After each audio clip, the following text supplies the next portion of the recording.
Hello, hello! Magandang buhay mga kapuso!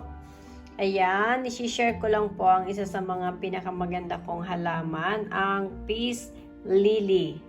Ayan, look at the flowers ng peace lily, guys. Ayan, sobrang ganda with a glossy green leaves. Ayan, ang peace lily, guys, when it comes to houseplant, the peace lily is one of the most popular houseplant due to its low maintenance in appearance, those big white bracts and glossy green leaves.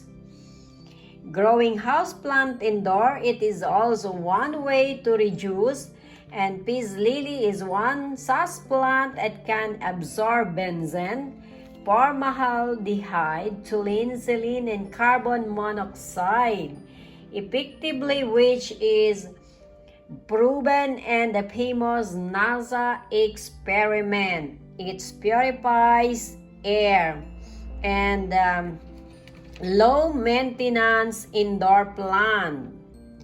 And good news is that peace lily can reduce the mold spores from the surrounding air by absorbing them.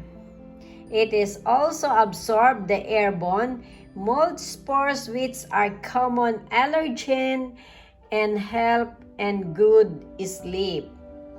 It's a safe house plant, ang peace lily, guys. Peace lily contains no toxic compound that is really harmful. You can grow it indoor without worrying about your pet. Ayan, mahilig kasi yung aking aso kapag nagbibideo ako ng mga halaman. Ayan, peace lily is considered to be one of the lucky indoor plant that bring good fortune and harmony in our home.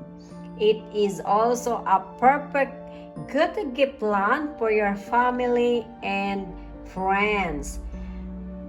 Peace lily are also known as closet plants, popular choice for offices and home.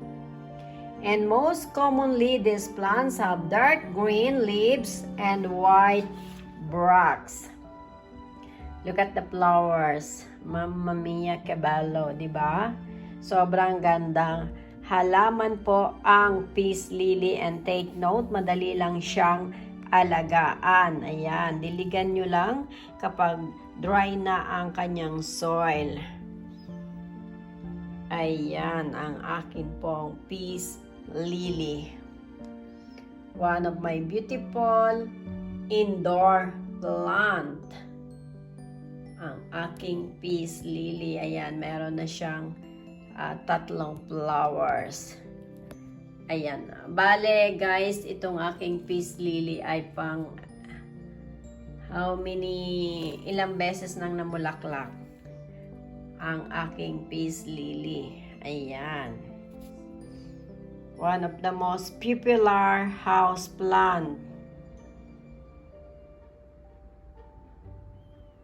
Ayan. Thank you so much, guys, for watching. Sa mga bago lang po dito sa aking channel, please subscribe my channel, beautiful houseplant lover. Ayan. And hit the bell button para ma-notified po kayo sa aking mga bagong ina-upload na video. Thank you so much, guys. Thank you so much for watching.